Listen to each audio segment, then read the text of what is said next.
আমি একবার কইয়া কি বিপদ, আল্লাহ আমাকে জান্নাতে হুর দিবি। বউ বলতে তো হুর কি গো? আমি বললাম হুর হলো তোমার চাইতে সুন্দরী। যেই কছি তোমার চাইতে সুন্দরী, সাথে সাথেই বালুস হাতের মধ্যে লিয়া চলে যাচ্ছে। কোথায় যাও? বলে হুর লিয়া থাকো, আমার কি দরকার? হুর লিয়া থাকো, আমার কি দরকার? তোমাকে ভাত আনতে কে দেয়? কারেন্ট গেলে তোমাকে বাতাস কে করে? হুর করে। মেয়ের এত হিংসুক, বেহেশতের হুরকে ওরা হিংসা করে। ধরে কোন কথা ঠিক কিনা? আল্লাহ রাসূল বলে খাদিজা, আমি হলাম বন্টনকারী, দেওয়ার মালিক হচ্ছে আমার আল্লাহ। এখনকার ছেলেকে মেয়েরা একটা চোখটি মারে কি ন্যাংরা পর্যন্ত হাঁটতে শিখবে। প্রেমের কাহিনী, প্রেমের কাহিনী। তুমি যদি চাও আমি সাগর সেচবো, তুমি যদি চাও আমি পাহাড় ডাঙ্গাবো, চাপাত খালি জুতের বাড়ি। ধরে কোনো কথা ঠিক কিনা? তুই সাগর সেচবো, তুই পাহাড় ডাঙ্গাবি? প্রেমের কথা একটু মনোযোগ দিয়ে শোনে। বলতেছি না, পুরুষের জন্য যেমন নামাজ হলো 1 নম্বর ইবাদত, নারীদের জন্য পর্দা হলো তেমন 1 নম্বর ইবাদত। গভীর রাত্রে খাদিজাতুল কুবরা নবীর হাত ধরে কাঁদতেছে। নবীর হাত। রাসূল ঘুম থেকে চেতন পায়, বলে খাদিজা কান্দো কেন? বলে রাসূলুল্লাহ, বুড়ি হয়ে গেলাম, যে কোনো সময় আমার মৃত্যু হবে। এখনো পর্যন্ত খুশির কোনো খবর আপনি আমাকে দিলেন না, আমি কোন খবর নিয়ে খুশি হয়ে মরব? আল্লাহ রাসূল বলে খাদিজা, এই দুনিয়াতে 10 জন পুরুষকে আল্লাহ জান্নাতের সার্টিফিকেট দিয়েছে। খাদিজা তুমি কি জানো 10 জন নারীকেও আল্লাহ জান্নাতের সার্টিফিকেট দিয়েছে? সুবহানাল্লাহ জোরে কও। খাদিজা বলে রাসূলুল্লাহ, এতদিন জানতাম শুধু 10 জন পুরুষকে আল্লাহ জান্নাতের সার্টিফিকেট দিয়েছে, আজকে প্রথম শুনলাম 10 জন নারীকেও আল্লাহ জান্নাতের সার্টিফিকেট দিয়েছে। আল্লাহ রাসূল বলে খাদিজা, পুরুষের মধ্যে 1 নম্বর হলো আবু বকর, আর নারীদের মধ্যে 1 নম্বর হলো খাদিজাতুল কুবরা। পুরুষের যে জান্নাতের 10টা সার্টিফিকেট পাচ্ছে তার মধ্যে 1 নম্বর কে? আর নারীদের মধ্যে 1 নম্বর খাদিজাতুল কুবরা। মা খাদিজা এত খুশি হয়ে গেছে, চোখের পানি মুছে আনন্দ করতেছে। আল্লাহ রাসূল বলে খাদিজা, আপনি 1 নম্বর জান্নাতি হয়েছেন, কিন্তু আপনি জান্নাতি নারীদের নেত্রী হবার পারবেন না। আপনি 1 নম্বর জান্নাতি, কিন্তু জান্নাতি নারীদের নেত্রী হবার পারবেন না। খাদিজা চমকে বলে, ইয়া রাসূলুল্লাহ, আমি 1 নম্বর জান্নাতি নারীদের মধ্যে, কিন্তু জান্নাতি নারীদের নেত্রী হবার পারবো না। তাহলে জান্নাতের নেত্রী হবে কোন মহিষী নারী? তার নাম কি? রাসূল বললেন, তার নাম হলো আপনার পেটের সন্তান ফাতেমা তো জোহরা। খাদিজা বলে, রাসূলুল্লাহ, ফাতেমা জানে না, এখনই আপনি পরিবর্তন করেন, ফাতেমা জান্নাতের 1 নম্বর হবে আর আমি হব জান্নাতি নারীদের নেত্রী। আল্লাহ রাসূল বলে, খাদিজা, ফাতেমা আপনারই মেয়ে, অসুবিধা কি? পুরুষ মানুষ হলে কোনো সমস্যা নাই, কিন্তু নারী হলে অসুবিধা আছে না নাই? আমার বড় মেয়ে মাছের তরকারি পাক করে আমাকে খাবার দিছে, মেয়েটা খেলে আমার চারিধার ঘুরতেছে, আমি বুঝবার পারলাম কিছু শুনবি। আমি কইলাম, মা, বাংলাদেশের বহু জায়গায় মাছের তরকারি খাইছি মাকে, তোর হাতের পাক মনে হয় মধুরে। যেই কইছি আর এক টুকরা তুলে দিছে, তুলে দিয়ে বলতেছে, আব্বু খান। তাকায় দিয়ে ঘর মা খেলে টেপা মাছের মতন মুখ করে আছে। আমি বললাম, কে গো, তোমার কি হলো? বলে, এখন থেকে মেয়ের বাড়ি পার হয়ে যান, আপনার মেয়েই খালি পারে, আমি পারি? আমি বলি, এরা কি জাত রে? মেয়ের প্রশংসা করলে মা বেজার হয়, এই জাতের নাম হলো নারী জাত। জোরে কোন কথা ঠিক কিনা? 1 নারী থাকবে ক্ষমতায়, আর 1 নারী থাকবে জেলখানায়। জোরে কোন কথা ঠিক কিনা? এর খেয়ে এত হিংসা ভাই। খালি বইয়ের কাছে একদিন কত কত করে গল্প করবেন, আল্লাহ যদি আমাকে জান্নাত দেয়, জান্নাতে হুর পাবো, খালি কথা কইয়া দেখেন। পুরুষকে আল্লাহ জান্নাতে হুর দিবি না, কারণ দিবি কি দিবি না, খালি বলে দেখেন। জান্নাতি এটাও আল্লাহ দিয়েছে, ফাতেমা যে জান্নাতি নারীদের নেত্রী, এটাও আল্লাহর ঘোষণা। এখানে আমার করার কিছু নাই, আমি হলাম বন্টনকারী। জোরে কন কি কারি? বন্টন বোঝেন না? যাই বাটিয়া দেয়, তাকে বলা হয় বগুড়ার ভাষায় বন্টনকারী। কিন্তু দেওয়ার মালিক তো আমি না, দেওয়ার মালিক কে? সঙ্গে সঙ্গে খাদিজা বললেন, রাসূলুল্লাহ, কোন আমলের কারণে আমাকে বাদ দিয়ে আমার খাদিজা, আমার ফাতেমাকে আল্লাহ জান্নাতি নারীদের নেত্রী বানালো? কারণ সর্বপ্রথম আমি ঈমান গ্রহণ করেছি, আমার যত সম্পদ ছিল আমি সব আল্লাহ রাস্তায় দান করেছি। এরপর আল্লাহ আমারে বাদ দিয়ে আমার ফাতেমার মধ্যে এমন কি যোগ্যতা, যেই যোগ্যতার কারণে আল্লাহ তাকে জান্নাতি নারীদের নেত্রী বানালো? রাসূল বললেন, খাদিজা, কোন আমলের কারণে আল্লাহ ফাতেমাকে জান্নাতি নারীদের নেত্রী বানালো? আমি আপনাকে দুইটা প্রশ্ন করব, আপনি খালি উত্তর দিবেন। এক নম্বর প্রশ্ন হলো, আপনি বলেন তো খাদিজা, কত বছর বয়সে আপনি ঈমান গ্রহণ করছেন? কত বছর? খাদিজা বলে, হুজুর, আমি 55 বছর বয়সে ঈমান গ্রহণ করছি। আল্লাহ রাসূল বলে, ঈমান গ্রহণ করার আগে আপনি কি ছিলেন? খাদিজা বলতেছে, আমি কাফের ছিলাম। রাসূল বলতেছে, তাহলে 55 বছর আপনি কুফুরে হালে কাটাইছেন। এখন বলেন তো আপনার ফাতেমা কত বছর কুফুরে হালে কাটাইছে? খাদিজা বলতেছে, জান্নাতি, জান্নাতি, আমার ফাতেমা জান্নাতি হয়ে জন্ম নিয়েছে। তাহলে এক নম্বর আপনি ঠকে গেলেন। দুই নম্বর প্রশ্ন হলো, আপনার মুখের চেহারা, আপনার দাঁতের চেহারা, আপনার গায়ের রং দুনিয়ার কত পুরুষ মানুষ দেখেছে? খাদিজা বলতেছে, রাসূলুল্লাহ, 40 বছর বয়সে যখন আপনাকে স্বামী হিসেবে স্বীকার করলাম, ওই সময় মক্কার সবচাইতে ধনবতী ব্যবসা আমি ছিলাম। ওই ব্যবসা করার কারণে হাজার হাজার পুরুষের সঙ্গে আমার লেনদেন হয়েছে। তারা আমার মাথার চুল, মুখের চেহারা, গায়ের রং সব তারা দেখেছে। রাসূল কান্দার বলে, ফাতেমা, খাদিজা, হাজার হাজার পুরুষ আপনাকে দেখেছে, মুখের সাইজ কেমন, দাঁতের সাইজ কেমন। এখন বলেন তো আপনার পেটের মেয়ে ফাতেমাকে দুনিয়ার কত পুরুষ দেখেছে? খাদিজা কান্দের বলে, নবী গো, আমার 4টা মেয়ে জন্ম নিয়েছে, কুলসুমা, রোকেয়া আর জয়নাব। আর ফাতেমা কয়টা মেয়ে? 4টা মেয়ে জন্ম নিয়েছে। আল্লাহর শপথ করে বলতেছি, ফাতেমা যখন জন্ম নেয় আমি মা হয়ে বলতেছি, ফাতেমা পর্দার ভিতরে জন্ম নিয়েছে। রাসূল বলে, খাদিজা, তুমি মা, তুমি বেশি দিন ফাতেমাকে দেখতে পাবা না। তুমি দেখেছো ফাতেমা পর্দার মধ্যে জন্ম নিয়েছে, আমি নবী বলতেছি পর্দার মধ্যে সে বড় হবে। আল্লাহ পাক আমার জানাইছে ফাতেমা পর্দার ভিতরেই দুনিয়া থেকে বিদায় নিবে। বিদায়ের রাতে ফাতেমা স্বামীকে বুকের মধ্যে নিয়ে কাঁদতেছে। আলী বলে, ফাতেমা কান্দার কারণ কি? ফাতেমা বলে, স্বামী গো, আল্লাহ আমার দোয়া কবুল করেছে। আলী বলতেছে, দোয়া কবুল করছে তো খুশি হও, কান্দো কেন? বলে, কি দোয়া কবুল করছে শুনবেন না? বলে, কি দোয়া? বলে, আল্লাহ আমার পর্দার মধ্যে মৃত্যু দিবে। আলী বলতেছে, আলহামদুলিল্লাহ, সারা জীবন যে পর্দার মধ্যে বড় হয়েছে সে তো পর্দার মধ্যেই মরবে। ফাতেমা বলে, স্বামী গো, পর্দার মধ্যে মরবো, কিন্তু সেই মৃত্যুটা কবে এটা কি আপনি শুনবেন না?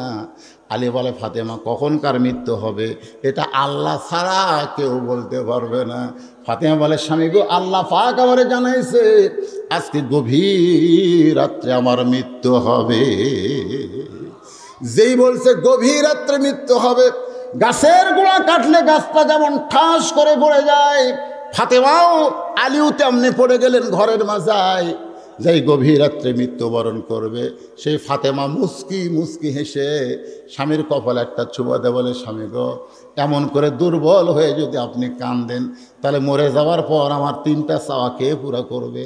আলী বলে, ফাতেমা, দুনিয়ার জীবনে কিছুই চাইলা না, মরার পরে তুমি কি চাইবা?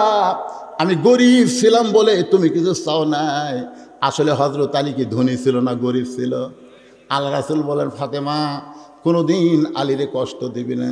তোর একটা জাঁতা দিলাম, এই জাঁতা দিয়ে তুই গম পিসবি, তুই জব পিসবি, কিন্তু আবার আলীরে কষ্ট দিবি না, গরিব বলে কোনোদিন তিরস্কার করবি না। বাবার এই কথা শুনে ফাতেমা কোনোদিন হযরত আলীরে কষ্ট দেয়নি। সুবহানাল্লাহ। একদিন গভীর রাত্রে হযরত আলী চেতন পায় দেখে হাসান হোসেন ঘুম পাড়ে, কিন্তু হাসান হোসেনের মা ঘরের মধ্যে নাই। আলী চমকে গেল, এই গভীর রাত্রে আমার বউটা তাহলে কোন জায়গায়? দরজাত গিয়া তাকায় দেখে মরুভূমির ভিতরে কালো চাদর দিয়া ফাতেমা খুব জোরে জোরে হাঁটতেছে। রাতের বেলা গায়ে চাদর দিয়ে ফাতেমা যখন হাঁটতেছে, আলীর সন্দেহ হয়ে গেল, হয়তো বাবার কাছে আমার বিরুদ্ধে কিছু বলবার যাচ্ছে। হযরত আলী নিরাপদ দূরত্ব বজায় রেখে ফাতেমার পিছনে পিছনে হাঁটতেছে। যেই ঘরে আল্লাহর নবী ঘুমায় ওই ঘরের জানলার পাশে গিয়া ফাতেমা ডাকতেছে, বাবা, আমার মা খাদিজা যদি আজকে দুনিয়াতে জীবিত থাকতো তাহলে আপনার কাছে আমার বলা লাগতো না। ও বাবা, আমার মা খাদিজা দুনিয়া থেকে বিদায় নিছে, মেহেরবানি করে একটু দরজা খোলেন। আল্লাহ নবী যেই মাত্র দরজা খুলে দিছে, ফাতেমা ঘরের মধ্যে ঢোকার সাথে সাথেই হযরত আলী জানলার কাছে কানটা লাগায় আছে, দেখি বাপ মেয়ের মধ্যে কি গল্প হয়। নবীর প্রথম কথাই হলো, ফাতেমা তুই একলা একলা ঢুকলি কেন? আলীকেও ঘরের মধ্যে নিয়ে আয়। সুবহানাল্লাহ। আলী তখন কোথায়? এ জোরে কান, কোথায়? তুই একলা একলা ঢুকলি কেন? আলীকেও ঘরের মধ্যে নিয়ে আয়। হযরত আলী জানলার পাশ থেকে চমকে উঠছে, আমি যে জানলার কাছে, এটা নবী কেমনে জানলো?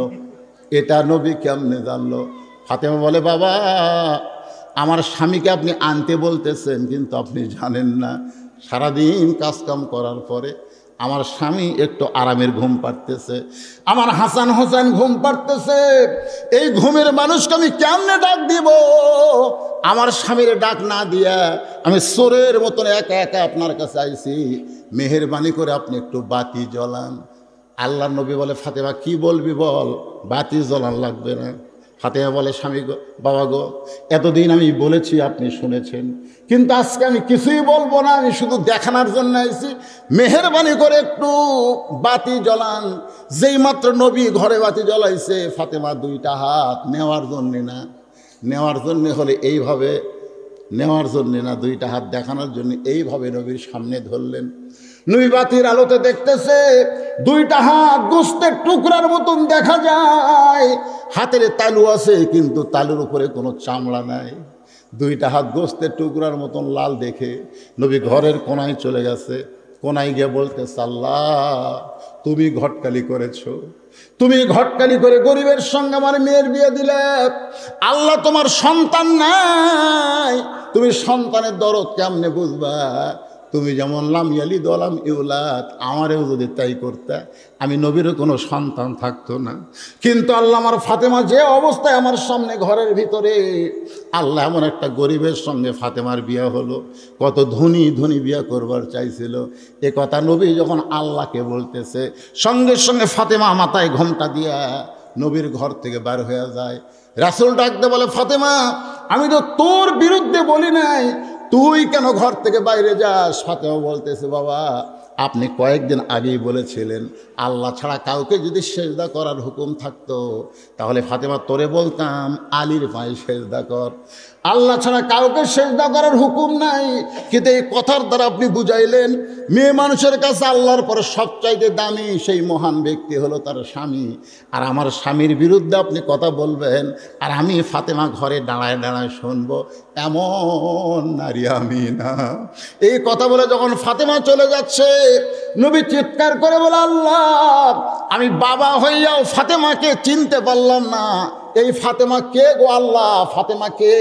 আল্লাহ বলে, হাবিব, আপনি কষ্ট নেবেন না, আপনি হলেন পুরুষের আদর্শ, আর ফাতেমা হলো নারীদের আদর্শ। লিল্লাহু তাকবীর। আমার মায়েরা শোনেন, শোনেন, এত অভাবের মধ্যেও বলতেছে সেজদা দেওয়ার হুকুম থাকলে স্বামীর পায়ে দেওয়া লাগতো, কিন্তু আল্লাহ ছাড়া কাউকে সেজদা দেওয়া যাবে? যখন যাবে, তবে হাদিস দ্বারা নবী বুঝাইলেন আল্লাহর পরেই মেয়ে মানুষের কাছে এক নম্বর দামি হলো তার স্বামী।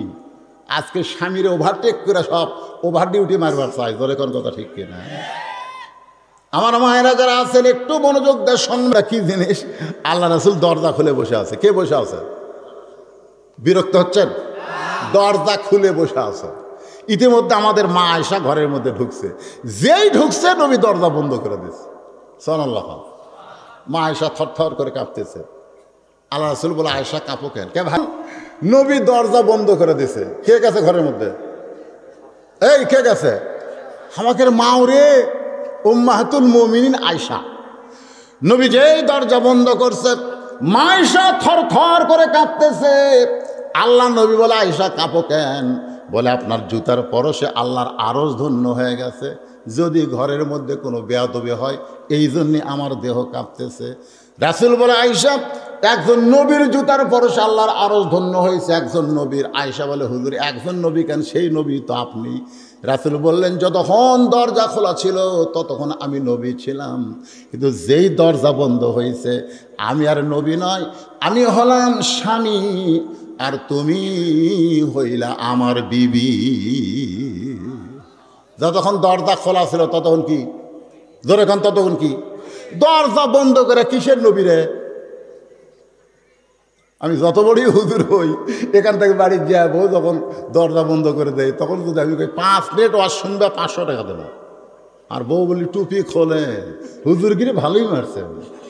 বইয়ের কাছে আবার হুজুর। নবী মা আয়েশাকে দেখেন আমার দিকে, হাদিস সামাইলে তিরমিজি, এরকম ডান হাত, এই ডান হাতটা বুকের মধ্যে আয়েশাকে নিয়ে একটা ঠাসি মারলেন। ও নবীর সুন্নত রে, বুক ঠাসি দেওয়া নবীর সুন্নত, বুকের মধ্যে। সঙ্গে সঙ্গে আল্লাহ জিবরাইলকে ডাক দেওয়া, জিবরাইল আর দেরি করিস না, নবীর কাছে আল্লাহর কোরআন নিয়ে যা। জিবরাইল কয়, আল্লাহ জীবনে বহুবার নবীর কাছে কোরআন নিয়ে গেলাম, এইভাবে তো আপনি কোনোদিন করেননি। আল্লাহ বলতেছে, জিবরাইল, নবী ঘরের মধ্যে এমন আমল করতেছে যে আমলে আল্লাহর আরশ পর্যন্ত খুশি হয়ে গেছে। ধরে এখন সুবহানাল্লাহ। জিবরাইল খেলে মাথা ধোঁকায়, আজকে নবী কি আমল করতেছে? শেষ দাঁত আছে, কোরআন শেষ পড়তেছে না, কি করতেছে রে? জিবরাইল তার জানে না। কোরআনের আয়াতে নবীর ঘরের কাছে এসে, আসসালামু আলাইকা ইয়া রাসূলুল্লাহ, বুকের মধ্যে আয়েশা, নবী চুম করছে। আয়েশা বলে, হুজুর চুম করলেন কেন? বলে, জিবরাইল সালাম দিল। মা আয়েশা বলতেছে, এর একটা টাইম হলো? আপনার জিবরাইল যে কিছুই বোঝে না, কখন আশা লাগবে কখন আশা হবি না, এর একটা টাইম হলো? নবী কয়, আয়েশা তুমি কি মনে করছে? 6 লক্ষ হাদিসের হাফেজা, তুমি কি জানো জিবরাইল নিজের ইচ্ছাই কোনোদিন আসে না, যখনই আসে আল্লাহর ইচ্ছায়। ধরে কোন ঠিক কিনা? নবী বললেন, ভাই জিবরাইল কি খবর? জিবরাইল বলে, হুজুর খবর আমার কাছে না, খবর আপনার কাছে। আল্লাহ নবী বলে, জিবরাইল কি খবর?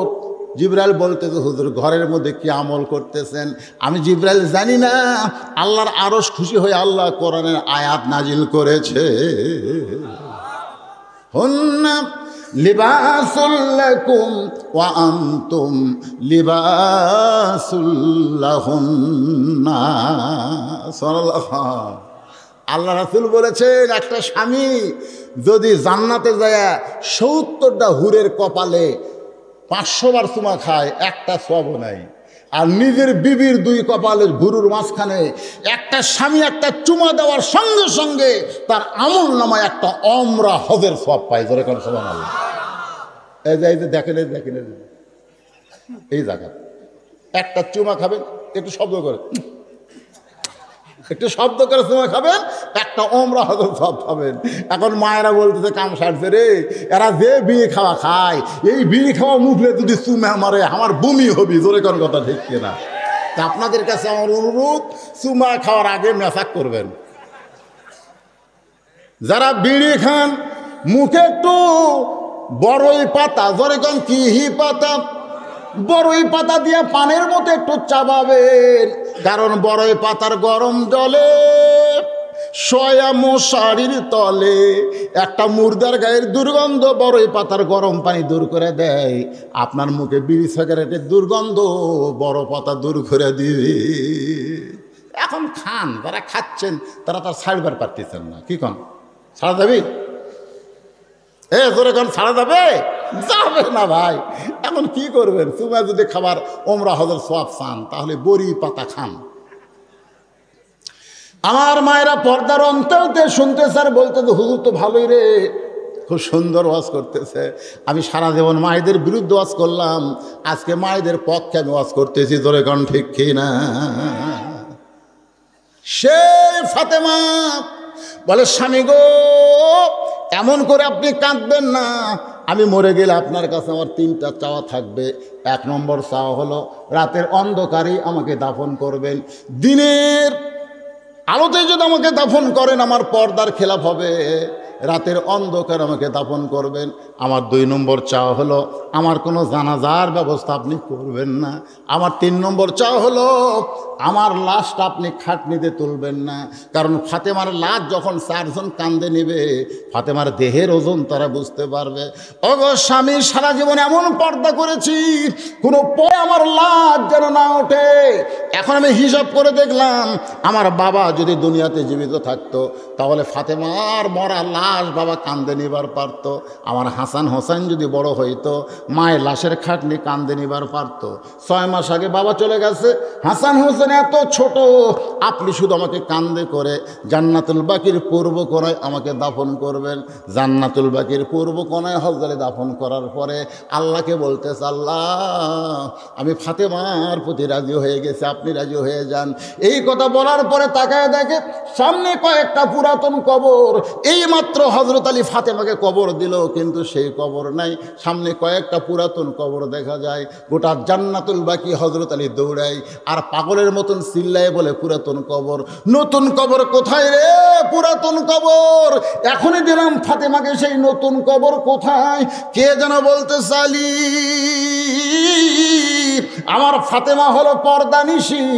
আমি আল্লাহ জোহরা ডিগ্রি দিয়া ফাতেমার কবরটাকেও কিয়ামত পর্যন্ত পর্দা করে দিয়েছি। আমার মায়েরা, সেই ফাতেমার সঙ্গে যদি জান্নাতে যাবার চান আল্লাহর হুকুম, ফরজ হুকুম, আপনারা পর্দা পালন করবেন। আজকে বাংলাদেশের মেয়েরাও পর্দা করে। আমার বগুড়াতে দেখছি দাদির গায়ে বোরকা, লাতির গাওত নাই। দাদি বোরকা গাওত দিছে, যে দাদির দিকে দাদাই তাকে না।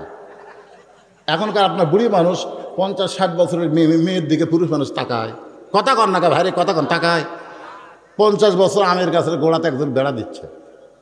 একজন বলে, কে ভাই গাছের বয়স কত? 50 বছর। কিন্তু তার গোড়া বেড়া কেন? গরু ছাগল যদি খায়। আরে পাগলা, গরু ছাগল তোর গাছের দিকে ঘৃণা করো, তাকাবি না। বেড়া যদি দিবার চাস ওই লকা পাতা বাড়াছে ওই গাছের গোড়া দিয়ে। আজকে আমি বলবো, দাদি নানি যদি বোরকা নাও পরে কোনো সমস্যা নাই। একটা বুড়াও বুড়ির দিকে তাকায় না, একটা বুড়াও পর্যন্ত যুবতীর দিকে টস টস করে তাকা থাকে। ধরে কোন কথা ঠিক কিনা? সে লকা পাতা। মায়েরা, আপনারা পর্দা করবেন, বোরকা পরবেন। আসেন এখন মূল আলোচনায়। পাদ্রীর মেয়ের দিকে যুবক, এমন একটা যুবক ধরে আনছে মুসলমানের সন্তান। সুবহানাল্লাহ। পাদ্রীর মেয়ে বলল, বাবা আপনি যখন বাদশার কাছে এইরকম কথা বলেছেন, আপনি কোনো চিন্তা করবেন না, 40 দিন লাগবে না, আমি 10 দিনের মধ্যে ওর ব্যাটারি ফিউজ করে দেব। পাদ্রীর মেয়ে অত্যন্ত খারাপ মেয়ে। পর পুরুষের সামনে যারা বেপরদা হয়ে যায়, আপনারা বলেন তো তারা ভালো না খারাপ? বেপরদা হয়ে যায়। আজকে যুবকেরা বলে, হুজুর আমাদের জন্য একটু ওয়াজ করবেন। আমার এক চাচা তো ভাই, ওর মা মাঝে মধ্যে বলে, এখনো তো বিয়ে করেনি কিন্তু মাঝে মধ্যে গোসল করে। মনে হয় এর পরি ধরছে, গ্রামের মেয়ে মানুষ পরি ধরছে, মাঝে মধ্যে গোসল করে। বাবা তুমি এত বড় বক্তা, আমার ব্যাটারে একটু তাবিজ কবজ দাও। আমি বললাম, চাচি তাবিজ কবজকে আমি বিশ্বাস করি না। ঠিক আছে আমি যাচ্ছি। পরদিন সকালবেলায় গিয়ে দেখি ও কানের মধ্যে হেডফোন দিয়া শুয়ে আছে। আমি যাও মাত্র লাভ দিয়ে উঠলো। আমি কইলাম, কিরে পাগলা, তুই বলে মাঝে মধ্যে গোসল করিস, আজ থেকে শোন, যেদিন গোসল করবি সেদিন বাহিরে চলে যাবি। তাহলে বাপ মা মনে করবে কোনো জায়গায় যাওয়ার দরকার আছে, এই জন্য গোসল করে চলে গেল। কিন্তু গোসল করবি আবার ঘরের মধ্যে শুয়ে থাকিস কেন? সঙ্গে সঙ্গে আমার চাচাতো ভাই আমার দিকে চোখ লাল করে বলতে, কি ওয়াজ করেন আপনি, কি ওয়াজ করেন? আমি বললাম, কিরে আমার ওয়াজের দোষ কোথায়? বলে, আপনি কি ওয়াজ করেন? ভালো করে ওয়াজ করবেন। ভাইজান আমি দরজা জানলা বন্ধ করে ঘুমাই, কিন্তু দিনের বেলা যে কয়টা বেপরদা মেয়েকে দেখি তাদের মধ্যে কেউ যদি স্বপ্নে আমার ঘরের মধ্যে ঢোকে, আমার দোষ কি? আল্লাহর শপথ করে বলতেছি, আজ পর্যন্ত যত মেয়ের সাথে আমার স্বপ্ন দোষ আছে একটাও পর্দা নিশি না, সব হলো বেপরদা। বেপরদা নারী যারা যুবক ধ্বংস করে তারা। জোরে কোন কথা ঠিক কিনা? বেপর্দা নারী। আজকে আমাদের যুবকের এরকম বেসাইজ হলো কেন? এ হওয়ার পিছনে হলো নারীরা কত, সব নারী নয়। আমার মায়েদের মধ্যে অনেক মা আছে যারা অত্যন্ত ভালো। আমি মায়েদেরকে বলতেছি, মা আপনাদেরকে ইনসাল করে কোনো কথা মধ্যে বন্দি মুসলমান তর তাদের যুবক আর দরজার পাদ্রির মেয়ে দরজা খুলে তাকায় দেখে ওই মুসলমান যুবক নিচের দিকে তাকায় আছে। সুবহানাল্লাহ। আল্লাহ কোরআনে বলেছেন, কুল্লিল মুমিনিনা ইয়াগুদ্দু মিন আবসারিহিম, তোমরা যারা মুমিন হবে তোমাদের নজর থাকবে কোন দিকে? এ কথা কন না, কোন দিকে? রাস্তা দিয়ে যদি কোনো মানুষ ন্যাংটা হয়েও যায়, কোনো মেয়ে যদি বেপর্দা হয়ে পরিমণি হয়, তারপরও আপনাকে দেখা চলবে। একবার দেখতে পারবেন, একবার, মানে খুব তাড়াতাড়ি একবার একটু অ্যাঙ্গেলে দেখবেন।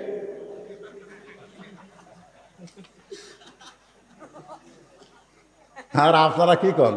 পড়ে না চোখের পলক, কি তোমার রূপের ঝলক দোহাই লাগে, আছে না নাই? আরে যুবক, যুবক, ঘরের মধ্যে পাদ্রীর মেয়ে ঢুকেছে সাইজা গুইজা পরিমণি হইয়া, তাকায় দেখে যুবক নিচের দিকে তাকায় আছে। পাদ্রীর মেয়ে চিৎকার করে বলে, রে যুবক, একবার তাকাও, আমার মতন সুন্দরী এই দুনিয়াতে আর কেউ নেই।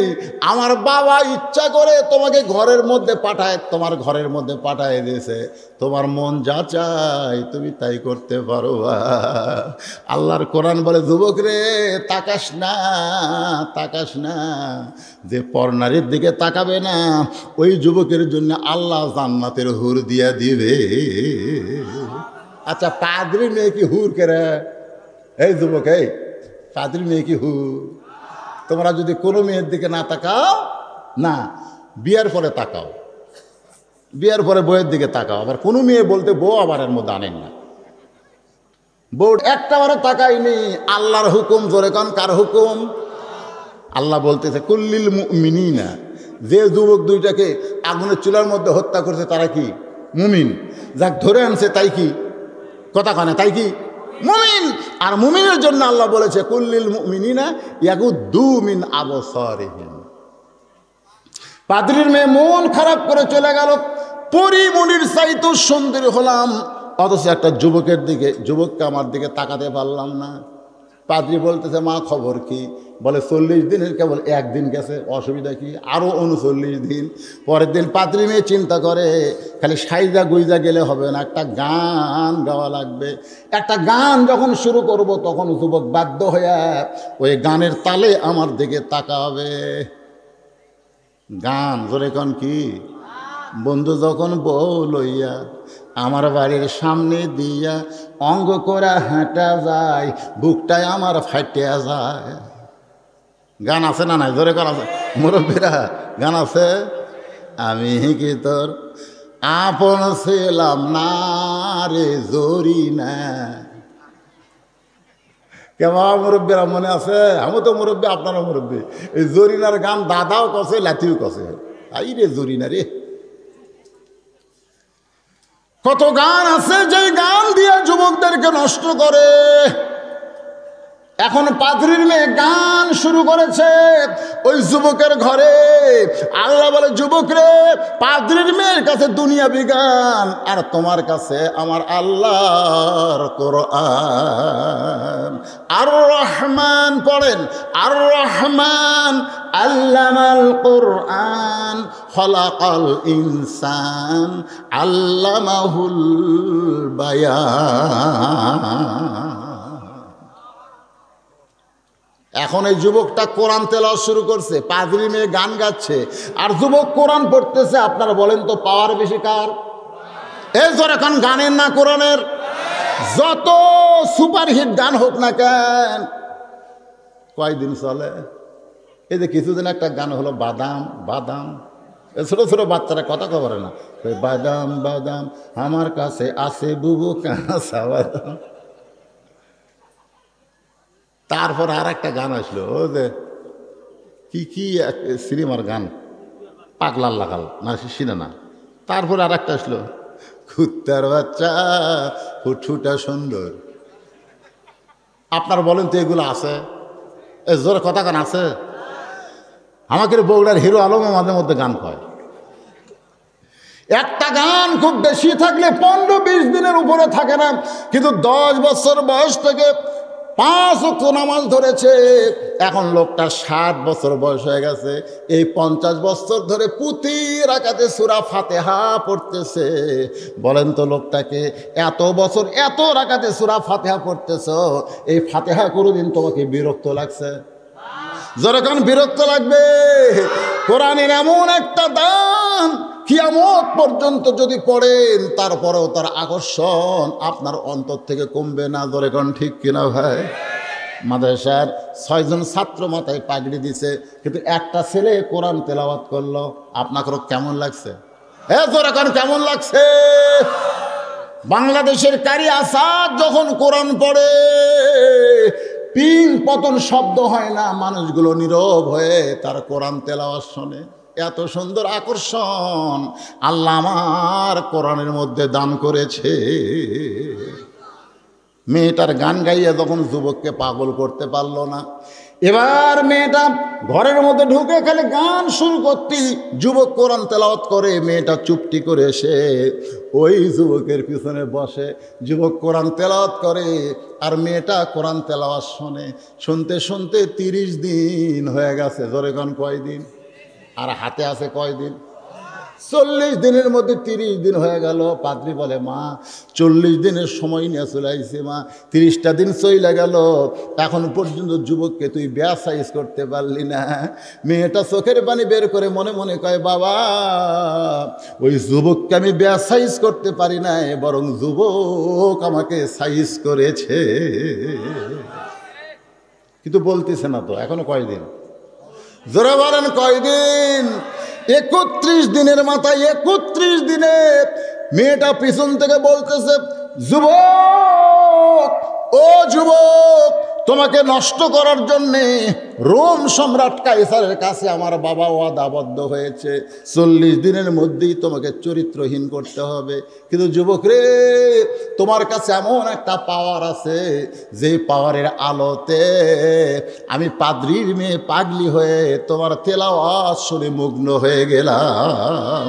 রে যুবক, যুবক রে, আমার দিকে তাকাতে হবে না, বরং যে তোমাকে পাগল করলো সে আল্লাহকে স্বীকার করার কলেমা তুমি আমারে পড়ায় দাও।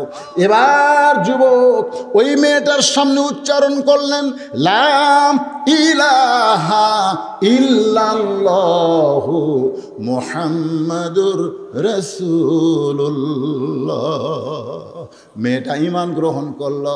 যুবককে বলে, যুবক রে, আর মাত্র 9 দিন আছে, এই 9 দিন পরে আমার বাবাকেও রোম সম্রাট হত্যা করবে, আমাকেও হত্যা করবে, তোমাকেও হত্যা করবে। যুবক রে, তাই হত্যা না হয়ে আমরা হিজরত করি, আমরা রোম থেকে অন্য কোনো দেশে পালায়া যাই।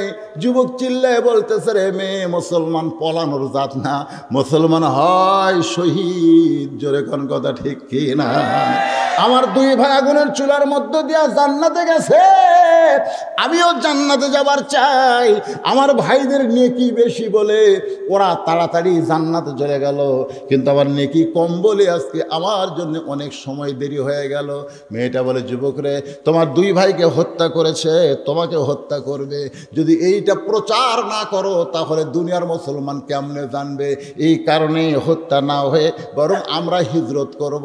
এবার যুবক আর যুবতী ঘোড়ার পিঠে চড়ে হিজরত করতেছে রোম থেকে অন্য মুসলমানের দেশে। এমন সময় পিছন দিক থেকে 2 ভাই মা আহাদান ইয়াদখুলুল জান্নাতা ইহুব্বি আইয়ারজি ইলাদ দুনিয়া ওয়া লাহুম মা আলাল আরদি মিন শাইইন ইল্লা শাহীদুন ইয়াতামান্না আন ইয়ারজি ইলা দুনিয়া ফায়াক্তাল আশারা মাররাতান, জোরে কান সুবহানাল্লাহ। লিমা ইয়ারা মিনাল কারামাতি, রাওয়াহুল বুখারী কিতাবুল মাগাজি।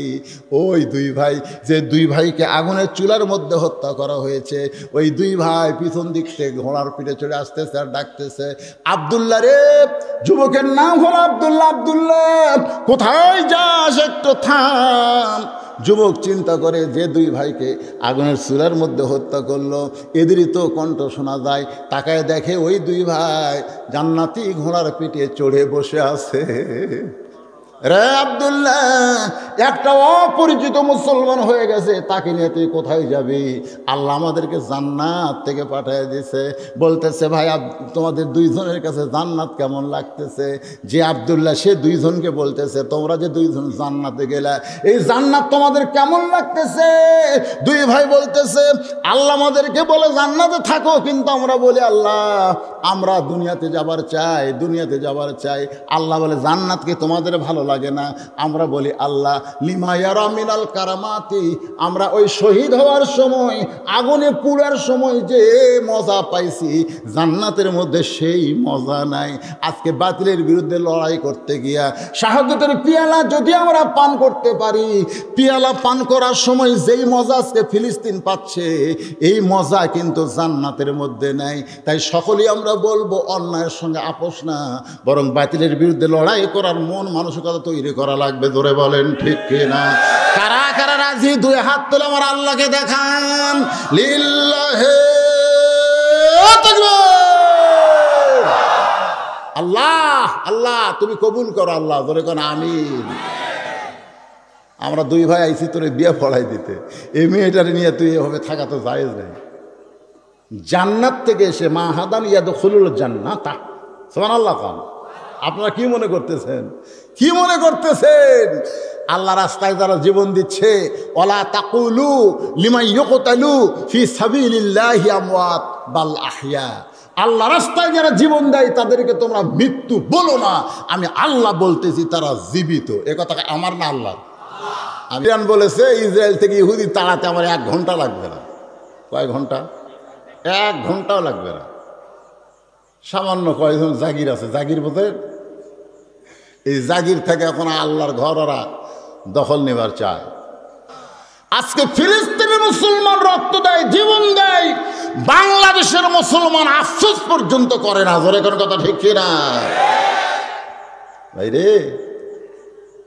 গোটা পৃথিবীর মুসলমান এক হয়ে সামান্য কয়টা ইহুদি, অল্প দিনের মধ্যেই এই পৃথিবীতে ইমাম মেহেদী আলাইহিস সালামের আবির্ভাব হবে। অল্প দিন, বেশি দিন আর নাই।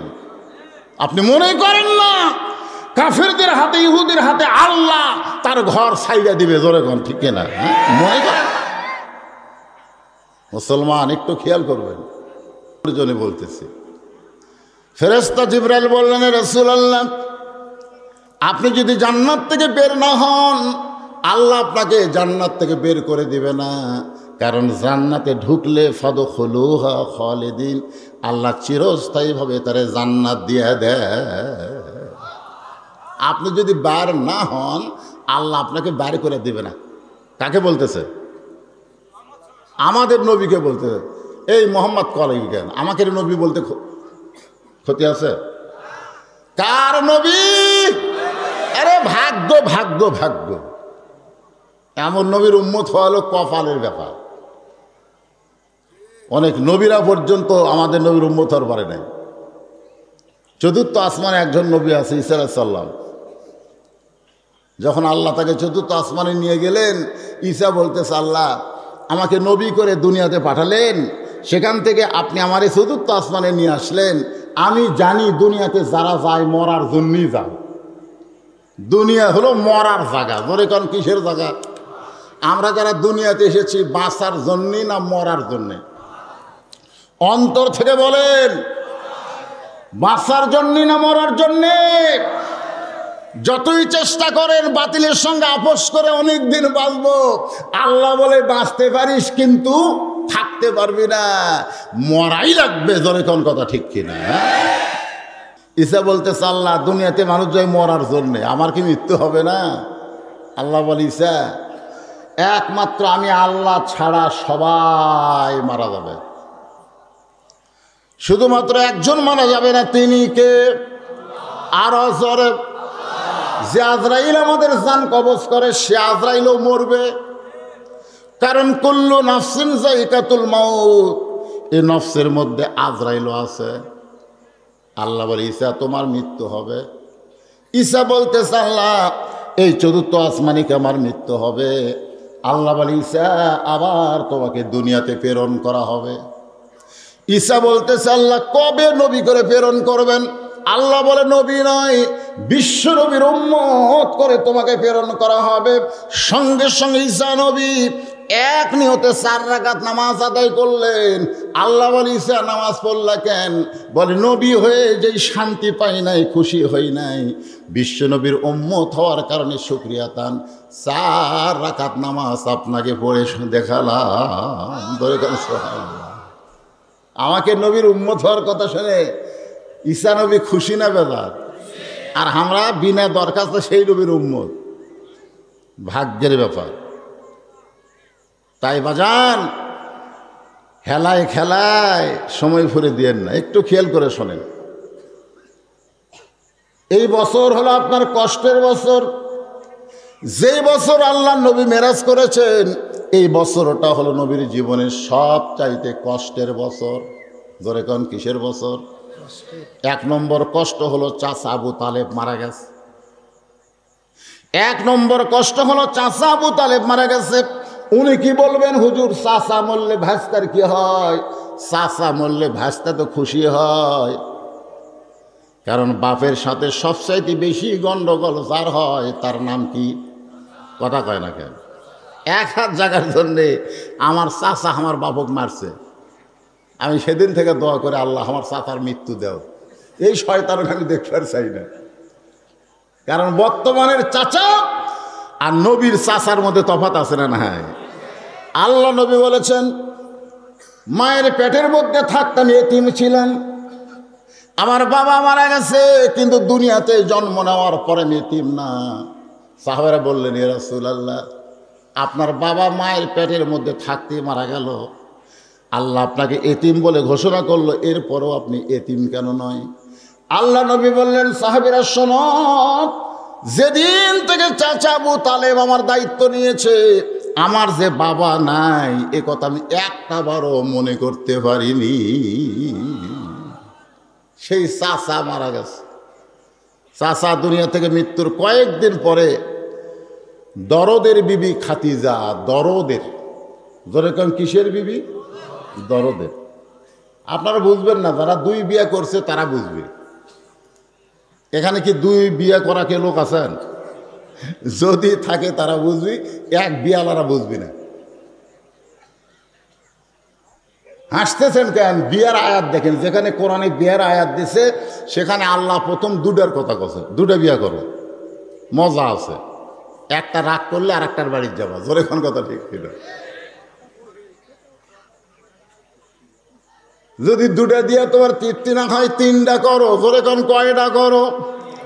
3টা দিয়েও যদি তোমার তৃপ্তি না হয় তাহলে তুমি 4টা করো। যদি তুমি দুর্বল হও, অপারগ হও, তাহলে তুমি একটা লিয়াই ধৈর্য ধরো। আল্লাহ রাসূল মা খাদিজা যতদিন জীবিত ছিলেন ততদিন দ্বিতীয় কোনো বিবাহ করেন নাই, কারণ খাদিজা হলো নবীর দরদের বিবি। জোরে কোন কি বিবি? 63 বছর মা খাদিজার বয়স, নবীর বয়স তখন 48 বছর। খাদিজা বলতেছে ইয়া রাসূলুল্লাহ এই বুড়িটার সঙ্গে সংসার করতে করতে আপনার যৌবন শেষ হয়ে গেল, আপনি আর একটা বিয়ে করেন। আল্লাহ রাসূল বললেন খাদিজা যেদিন বিবাহের সময় আমার চাচা আপনার হাতে আমাকে তুলে দিল, কারণ প্রত্যেকটা বিবাহে বউকে স্বামীর হাতে তুলে দেয়, আর আমার ভাগ্য এত খারাপ ছিল আমার চাচা আপনার হাতে আমাকে উঠাইয়া দিল। আমি খেয়াল করে দেখেছি আপনি শুধু আমার বিবি না, আপনি হলেন আমার দরদ। আপনি যতদিন থাকবে দুনিয়ায় আমি রাসূল ততদিন দ্বিতীয় বিয়ে করব না। সেই খাদিজা দুনিয়া থেকে বিদায় নিল। কয় কষ্ট হলো? তৃতীয় কষ্ট হলো তায়েফের ময়দানে। তায়েফবাসী নবীকে এত পাথর মারল, গোটা দেহ রক্তাক্ত হলো। এই তিনটা কষ্টের পরে আল্লাহ তাআলা নবীকে আরশে নিয়ে গেছে। কোরআন শরীফের মধ্যে আল্লাহ বলেছেন, সুবহানাল্লাযী আসরা বিআবদিহি লাইলাম মিনাল মাসজিদিল হারাম ইলাল মাসজিদিল আকসা। বর্তমানে ইহুদিরা মুসলমানের যেই মসজিদকে নিয়ে টালবাহা করতেছে, ওটা ইহুদি খ্রিস্টানদের ঘর নয়, ওটা হলো আল্লাহর ঘর। জোরে কর কথা ঠিক কিনা? আর আল্লাহর ঘরের একমাত্র ওয়ারিশ হচ্ছে মুসলমান। রাসূল তো কাবা থুয়া মদিনায় হিজরত করছিল না? আপনারা কোন রাসূল কাবা মক্কা থুয়া মদিনায় হিজরত করেনি? মক্কা যেদিন বিজয় হলো সেদিন সাহাবীরা বলতেছি, ইয়া রাসূলুল্লাহ, যে কাবার দিকে মুখ করে মদিনা থেকে এতদিন নামাজ পড়লাম, আমরা সে কাবা তাওয়াফ করতে চাই। তাওয়াফ মানে কি? হ্যাঁ, আল্লাহ রাসূল আমির হলেন, সাহাবীরা নবীর পিছনে পিছনে তাওয়াফ করতেছেন। 7 পাক। জোরে কোন কয় পাক? 4 পাক হতেই রাসূল বললেন, থামো। সাহাবীরা বললেন, হুজুর আপনি তো বললেন 7 পাকে এক তাওয়াফ, তো 4 পাক হলে থামতে বললেন কেন? রাসূল বললেন, যে কাবা আমরা তাওয়াফ করতেছি, কাবার ভিতরের খবর জানো? সাহাবীরা বললেন, হুজুর কাবা হচ্ছে আল্লাহর ঘর, এর আবার ভিতরের খবর কি? রাসূল বললেন, ঠিক আছে, যা করছি, এখন দরজা খোলো। কাবা ঘরের দরজা খোলা হলো। আল্লাহ রাসূল কাবা ঘরের মধ্যে ঢুকে আহ আহ বলে চিৎকার দিলেন। ওমর ফারুক বলে, হুজুর আফসোস করে কেন এমন করতেছেন? রাসূল বলে, দেখো সাহাবীরা, আমরা কাবা ঘরের কাছে ছিলাম না, কাফেরেরা ইচ্ছা মতো কাবার ভিতরে মূর্তি ঢুকেছে। ধরে কারণ কি ঢুকেছে? 360টা মূর্তিরে কাবা ঘরের মধ্যে ঢুকেছে।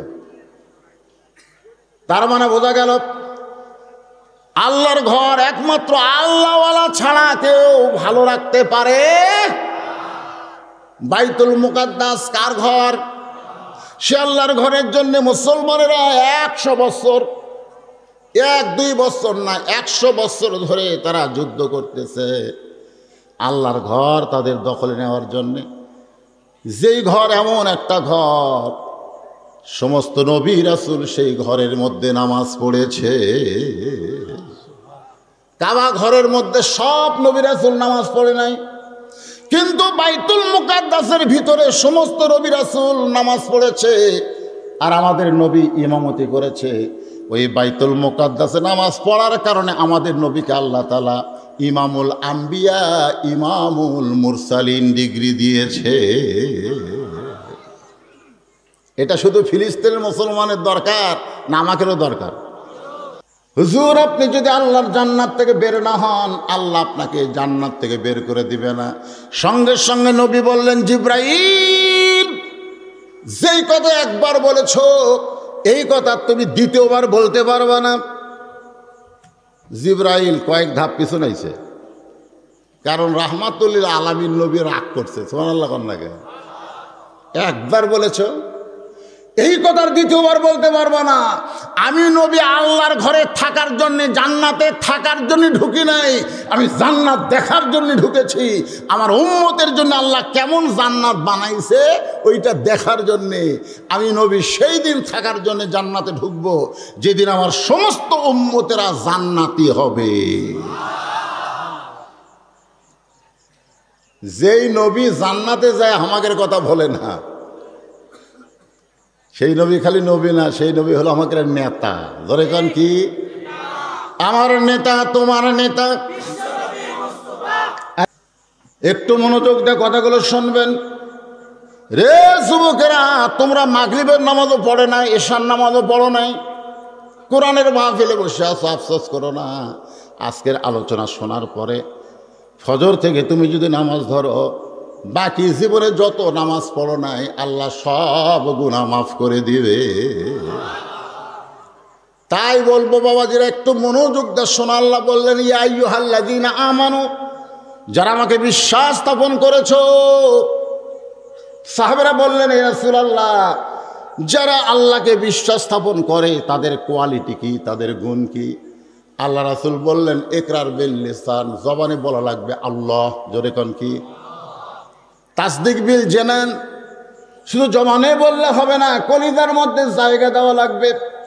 কলিজার মধ্যে যারা ইমানের জায়গা দেবে তাদের চরিত্র কেমন হবে? ছোট্ট একটা দৃষ্টান্ত দিয়ে আপনাদের বুঝাই। রোম সম্রাট কাইসার নাম শুনছেন? সেই সময় দুইটা পরাশক্তি ছিল, একটা হলো পারস্য আর একটা হলো রোম। রোমের যিনি সম্রাট ছিল তার নাম হলো কাইসার, আর পারস্যের সম্রাটের নাম হলো কিসরা। বর্তমানে যেরকম দুইটা পরাশক্তি, একটা হলো আমেরিকা, একটা হলো রাশিয়া, সেই সময় দুইটা পরাশক্তির একটার নাম হলো রোম। সে রোমের কাইসার রাজ দরবারে বসে আছে, তার সামনে তিনজন মানুষকে দেখে সে চমকে উঠলেন যে আমরা খ্রিস্টান, আমাদের চেহারা সুরত পোশাক আশাক আলাদা, কিন্তু এই যে তিনজন মানুষকে দেখতেছি এরা কারা, এদের পরিচয় কি? সৈন্যগুলো বলতেছে, জাহাপনা, আমাদের রোম দেশের মধ্যে এরা ঘুরতেছিল, এদেরকে সন্দেহ হওয়ার কারণে আমরা ধরে নিয়ে আসলাম, আপনি এদের থেকে জিজ্ঞাসা করেন এরা কারা। রোম সম্রাট কাইসার বললেন, রে তিনজন অচেনা মানুষ, তোমরা কারা, তোমাদের পরিচয় কি?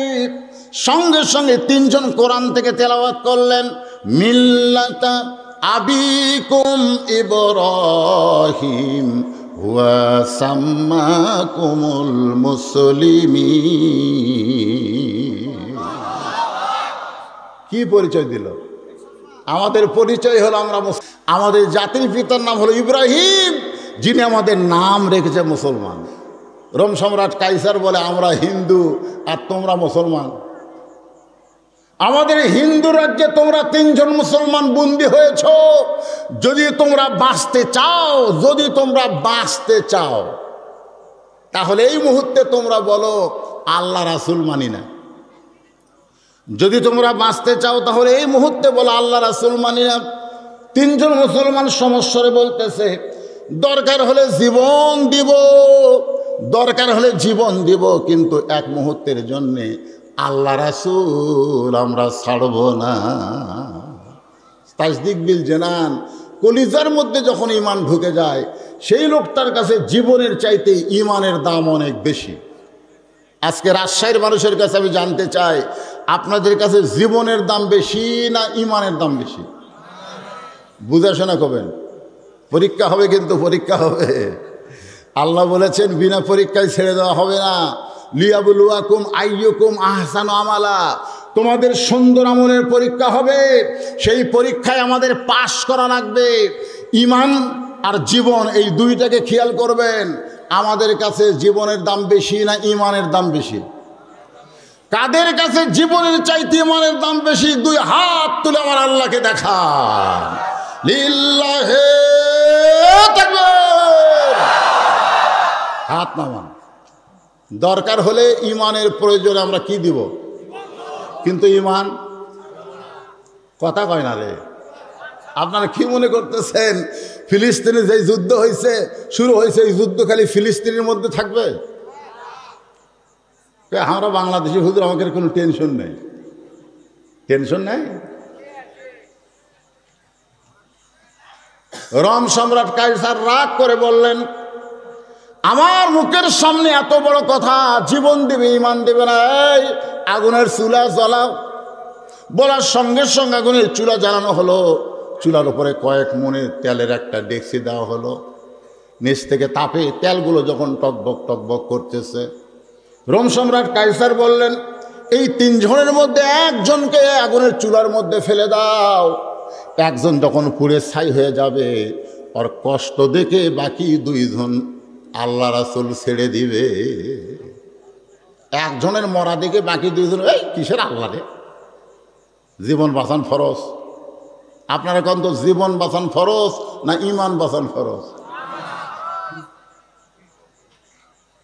তিন ভাইয়ের মধ্যে একজনকে যখন আগুনের চুলার দিকে নিয়ে যায়, ও মুচকি মুচকি হাসে। দুই ভাই জিজ্ঞাসা করে, ভাই এখন আগুন চুলার মধ্যে গিয়ে আপনার মৃত্যু হবে, আর আপনি মুচকি মুচকি হাসেন কেন? ওই ভাইটা বলতেছে তোরা কি আল্লাহর কোরআন পড়িস নাই?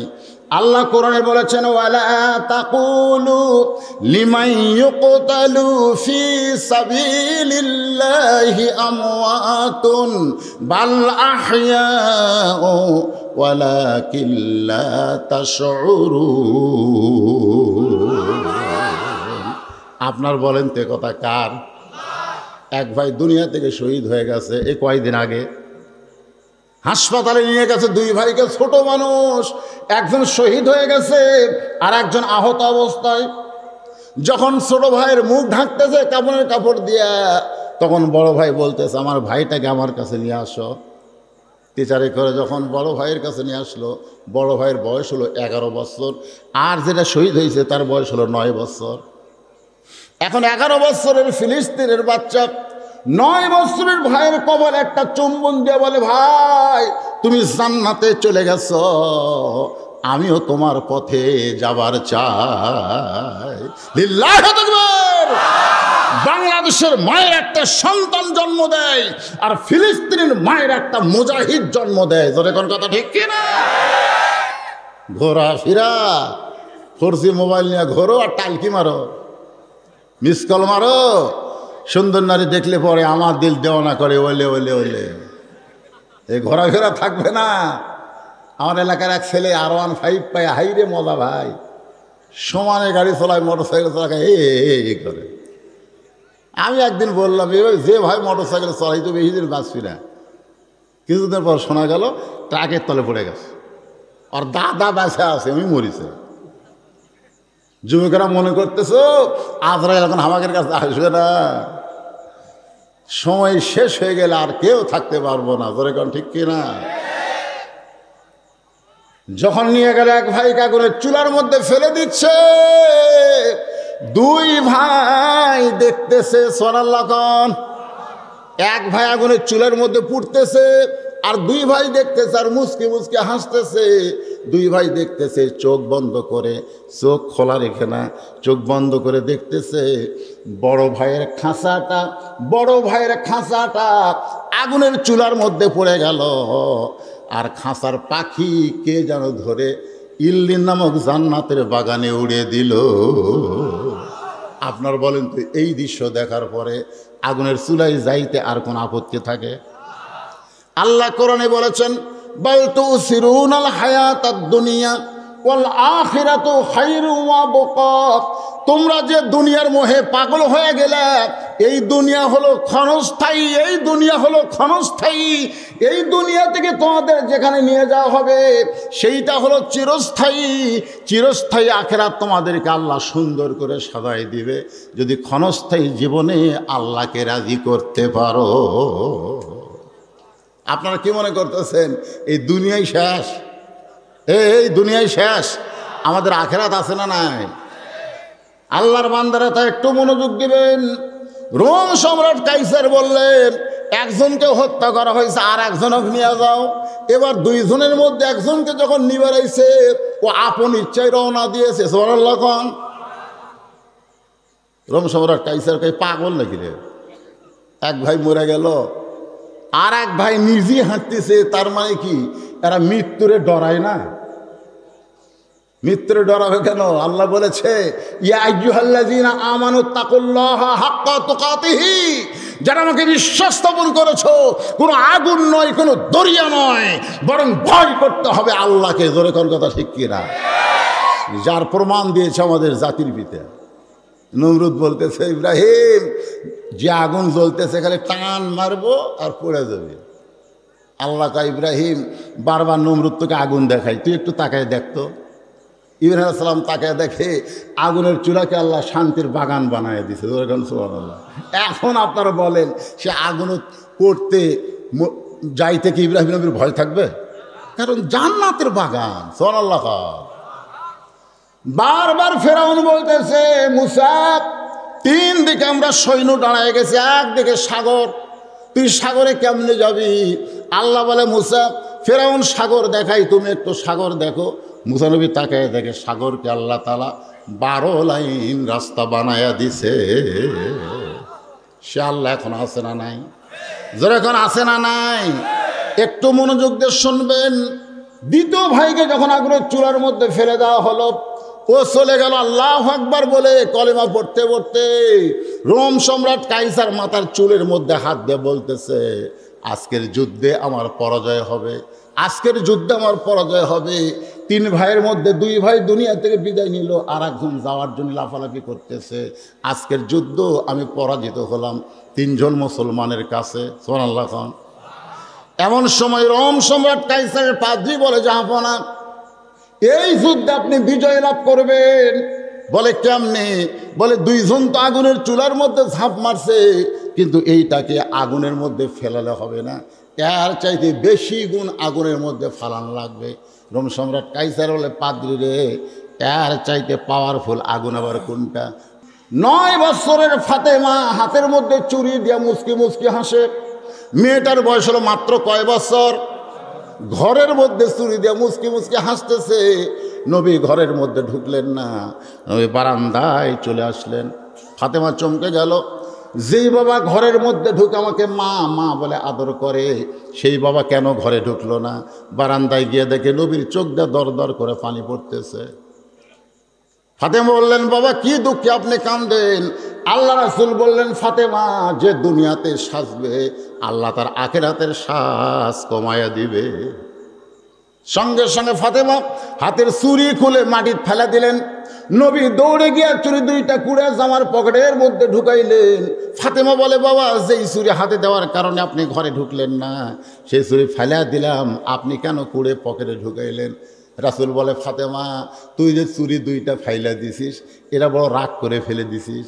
আমি চুরি পকেটের মধ্যে ঢুকানোর কারণ হলো, ফাতেমা শুধু চুরি নয়, একদিন তোর নাকে নাকফুল পরানো হবে, একদিন তোর গলায় মালা পরানো হবে, একদিন তোর কানে দুল পরানো হবে। ফাতেমা বলে, বাবা কবে কবে? আল্লাহ রাসূল বললেন, যেদিন তোমার বিবাহ হবে। ও ফাতেমা, মেয়েরা কেবলমাত্র এক ব্যক্তির জন্য সাজতে পারবে, সেই ব্যক্তি হলো তার স্বামী।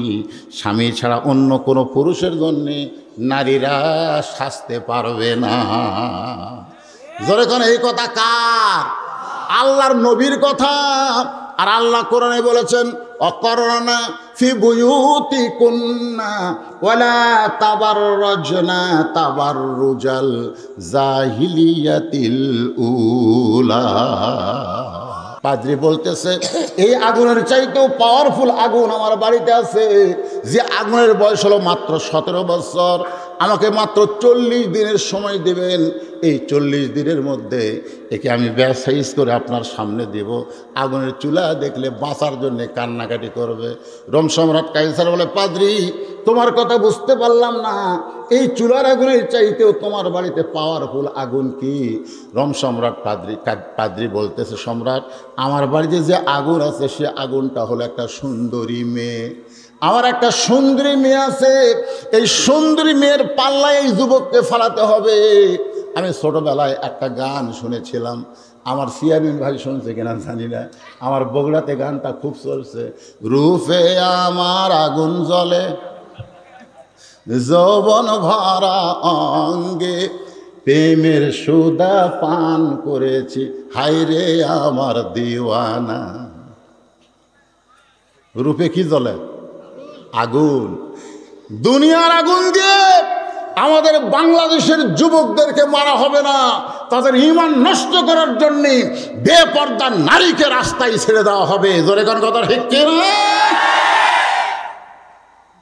সুন্দর নারী দেখলে পরে আমার দিল দেওয়ানা করে, ওলে ওলে ওলে ওলে। কি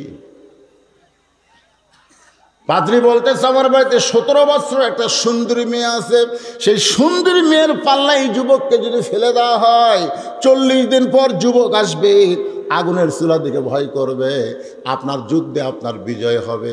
কারণ 2 জন চলে গেছে, কিন্তু একটা আপনার দখলে থাকলো।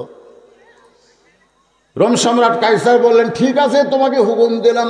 এবার যুবককে নিয়ে গেল পাদ্রী তার বাড়িতে, একটা আবদ্ধ ঘরের মধ্যে জায়গা দিয়া মেয়েটার কাছে গিয়ে বলতেছে, মা আমি একজন মুসলমানকে ধরে আনছি 40 দিনের সময় দিয়া, এই 40 দিনের মধ্যেই তার চরিত্র নষ্ট করতে হবে।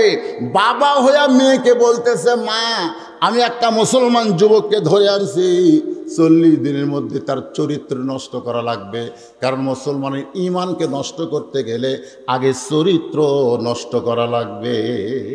আর চরিত্র যদি নষ্ট করতে চান তাহলে তাদেরকে নাপাক করে দেওয়া লাগবে। না পাক ধরে কন কি আপনার বলেন তো, এই কোরআন শরীফ যদি কেউ ধরবার চায়, এই যুবকেরা, এই কোরআন শরীফ যদি কেউ ধরবার চায়, পাক না না পাক? একটা ছোট বাচ্চা হাফিজি মাদ্রাসাত পড়ে, ও যখন পেশাব করে, আর পেশাব করে দেখলেও আনন্দ লাগে। পেশাব করে ঢিলা কুলুপ নেয়, টয়লেট পেপার নেয়, পানি নেয়। তারপরে যখন উজু করে জিজ্ঞাসা করা হয়, বাবা এরকম করে পেশাব করে উজু করিস কেন? হুজুর আপনি জানেন না আমরা কোরআন শরীফ পড়ি। 7 বছরের বাচ্চা ওযু করে পাক পবিত্র হয়ে আল্লাহর কোরআন শরীফ স্পর্শ করে। আর প্রাইমারি যায় দেখেন, আগডম বাগডম ঘোড়াডম সাজে ঢাক ঢোলক ঝাঁদর বাজে, এই মিথ্যা শিক্ষা যারা করে তারা ওযু করে। আমার এক গ্রাম সম্পর্কে ভাসতে খাড়া হয়ে পেশাব করে, ওর মাও কয় বসানো যায় না, ওই বাথরুমের মধ্যে তো খাড়া হয়ে মারে। আর মা কয় বসতে পেশাব কর, বসে না। তো হুজুর দেখেন তো কোনো দোয়া দুরুদ আছে কিনা ও বসানোর জন্যে। আমি ওর কাছে রেখে বললাম, বাজান বসিস না কেন? কোন ক্লাসে পড়িস? ওই ক্লাস 2-এ পড়ি। তে পেশাব কেমনে করা লাগে তোর স্যার তোকে শিখাইনি? খাড়া হয়ে পেশাব করিস কেন রে? বসে পেশাব করবি, তোর স্যার শিখাইনি? ও তখন মুচকে মুচকে হাসির কাছে, চাচা স্কুলের পেশাবখানা যায় দিকে আমার স্যারই খাড়া হয়ে পেশাব করে, আর স্যারই খাড়া হয়ে করে। চিন্তা করছে? এই নাফাক এবং নাফাক শিক্ষার কারণে এর আজকে অপবিত্র হয়ে গেছে। আল্লাহর বান্দার একটু মনোযোগ দিবেন। পাদ্রী তার মেয়েকে বলতেছে ওই যুবকের চরিত্র নষ্ট করা লাগবে। ওই মেয়েটা হলো পাদ্রীর কে মেয়ে, বাবা হয়ে মেয়েকে বলতেছে, কিন্তু বাড়িতে বসে থাকিস কেন? আইল পরে রাস্তা ঘুরে বেরিস না? আইল পরে কিলকিল কিলকিল করবি? আপনি কি মনে করছেন আপনার 17 বছর 16 বছরের মেয়ে বেপরদায় রাস্তায় ঘুরতেছে, আপনাকে আল্লাহ ছাড়বে? কথা বলেন, আল্লাহ আপনাকে ছাড়বে? আপনি বাবা হিসাবে যতদিন বিয়ে দেন নাই, আপনার মেয়েকে আপনাকে দেখতে হবে। আপনার 26 বছরের ছেলে সারাদিন ঘুরতেছে, আর্জেন্টিনার খেলা দেখে রাত 3টা পর্যন্ত, আর ফজরের আজানের সময় ঘুমায়। আপনি বাবা হিসাবে সামনে কাতারে নামাজ পড়েন, আপনি মনে করতেছেন জান্নাতে যাব। জান্নাত আপনার মামার বাড়ি না। আল্লাহ কোরআনে বলেছেন, কু আনফুসাকুম পাহলিকুম নার। জাহান্নামের আগুন থেকে যদি বাঁচতে চাও, একলা বাবা বাঁচলে হবে না, তোমার সন্তানকে নিয়ে বাঁচা লাগবে। ধরে কোন কথা ঠিক কিনা? আজকে আপনার ছেলে কি করতেছে? কোরআনের মাহফিলের নাম করে সে রাস্তায় ঘুরতেছে। আপনার কপাল পোড়া, আপনার কপাল পোড়া যে আপনার ছেলে কোরআনের মাহফিলকে বাদ দিয়ে রাস্তা ধরে, আপনার কপাল পোড়া। আপনার মেয়েটা কি করতেছে আপনি বাবা হিসেবে একটাবার দেখেন। 18 বছর আগে তো বাংলাদেশে মেয়েকে বিয়ে দিবার পারবেন না, কিন্তু আপনার মেয়েটা কি করতেছে আপনি দেখেন। সবাই সবার জন্য দোয়া করার দরকার আছে। আল্লাহুম্মা আমিন। আল্লাহুম্মা আনতাস সালাম ওয়া মিনকাস সালাম তাবারাকতা ইয়া যাল জালালি ওয়াল ইকরাম। আয় আল্লাহ তাআলা, সেই মাগরিবের নামাজের পর থেকে গভীর রাত পর্যন্ত তোমার পাগল বান্দারা আরামের বাড়ি ঘুমকে বাদ দিয়া কোরআন হাদিসের মহব্বত কলিজার মধ্যে নিয়া এই জান্নাতের বাগানে বসে বসে কোরআন হাদিস আলোচনা শোনার শেষে আমি গুনাহগারের সঙ্গে রহমতের দরজায় ফকির হয়ে দোকানা হাত তুলেছি। মেহেরবানি করে আজকের মাহফিল আমাদের সকলের হেদায়েতের জন্য, নাজাতের জন্য, জান্নাতের জন্য কবুল করো। এই মাহফিলের শুরু থেকে শেষ পর্যন্ত যত আলোচনা হয়েছে আল্লাহ, এর মধ্যে যদি ত্রুটি হয়, ভুল হয়, মাফ করে দাও। এর যা হাদিয়া মঞ্জুর করো। সোনার মদিনায় নবী পাকের রওজা মুবারকে আল্লাহ কবুল করে নাও। তামাম আম্বিয়াই কেরাম, আসহাবে কেরাম, উম্মাহাতুল মুমিনিন, জান্নাতুল বাকি, জান্নাতুল মাওয়া সহ পৃথিবীর যত গোরস্থানে যত মুর্দা শুয়ে আছে আল্লাহ, মেহেরবানি করে আমরা মাহফিল করতেছি, পাশেই গোরস্থান, একটা গণগোরস্থান, একটা পারিবারিক গোরস্থান। আল্লাহ কবরে যারা শুয়ে আছে তাদের সকলের কবরকে জান্নাতের টুকরা বানিয়ে দাও। আয় আল্লাহ তাআলা, আমরা যারা হাত তুলেছি, আমার চেয়ারম্যান সাহেবের বাবার নাম, আমার নাম, আল্লাহ আমার ভাইজানের কবরকে জান্নাতের টুকরা বানিয়ে দাও। আল্লাহ আমরা যারা মা হারা ইতিম হয়ে গেছে, যার দুঃখিনী মা দুনিয়া থেকে বিদায় হয়ে গেছে, ছোট্ট একটা শব্দ হলো মা, এই নামের মধ্যে কি মধু। যাদের মা নাই তারা বুঝতেছে এই দরদের মায়ের কবরকে আল্লাহ জান্নাতের টুকরা বানিয়ে দাও। আল্লাহ আমি সহ আমরা যারা বাবা হারা ইতিম হয়ে গেছে, আল্লাহ মেহেরবানি করে বাবার কবরকে জান্নাতের টুকরা বানিয়ে দাও। আল্লাহ আজকের মাহফিলের সম্মানিত সভাপতিকে আল্লাহ তুমি কবুল করো। দীর্ঘদিন তার বাবা সভাপতি ছিল, বাবা চলে গেছে বিদায় হয়ে, সন্তানের উপর দায়িত্ব পড়ে গেছে। আল্লাহ সভাপতির বাবার কবরকে জান্নাতের টুকরা বানিয়ে দাও। আল্লাহ আজকের মাহফিলের সম্মানিত প্রধান অতিথি আসতে পারে নাই, তার পক্ষে আমার চেয়ারম্যান বাবাজি প্রধান অতিথির আসন অলঙ্কিত করেছে। আল্লাহ দীর্ঘদিন প্রায় 26টা বছর হলে জনগণের খাদিম হয়ে আছে। আল্লাহ আল্লাহ এত সুন্দর খেদমত করতেছে, যার কারণে বারবার জনগণ তাকে চায়। আল্লাহ ওমর ফারুক রাদিয়াল্লাহর মতো নেতা হিসেবে আমার বাবাজিকে কবুল করে নাও। আল্লাহ আল্লাহ শারীরিক সুস্থতা দিয়ে, আমি বাবাজিকে বললাম বাজান তাড়াতাড়ি হজ করেন, সামনে ইনশাল্লাহ হজে যাওয়ার নিয়ত করেছে। আল্লাহ তার নেক নিয়ত নেশা কবুল করুন। তার পরিবারের সবাই হাজির, ইনশাল্লাহ তিনিও হজে যাবেন। সবাই দোয়া করেন আল্লাহ কবুল করুক, ধরে কানা আমিন। আয় আল্লাহ কে কোন নিয়ত করে হাত তুলেছে, আল্লাহ সকলের নেক আশা নেক নিয়তকে আল্লাহ আপনি কবুল করেন। আল্লাহ আমার মা বোনেরা পর্দার অন্তরালে বসে ওয়াজ শুনেছে, আল্লাহ আবিদা সালিহা পর্দারশি কবুল করে মা ফাতেমার চরিত্র দান করেন। আল্লাহ আমি অসুস্থ, আমার মতো যারা অসুস্থ অবস্থায় হাত তুলেছে, আল্লাহ সবাইকে সুস্থতার নিয়ামত দান করে দাও। আল্লাহ আয় আল্লাহ আল্লাহ গোটা বিশ্বের মুসলমানকে হেফাজত করো। আল্লাহ খাস করে ফিলিস্তিনি মুসলমান, আল্লাহ তোমার ঘর রক্ষা করার জন্য যুদ্ধ করছে। আল্লাহ হাসপাতালে পর্যন্ত ওরা গুলি করেছে, ছোট ছোট বাচ্চারা দুনিয়া থেকে বিদায়।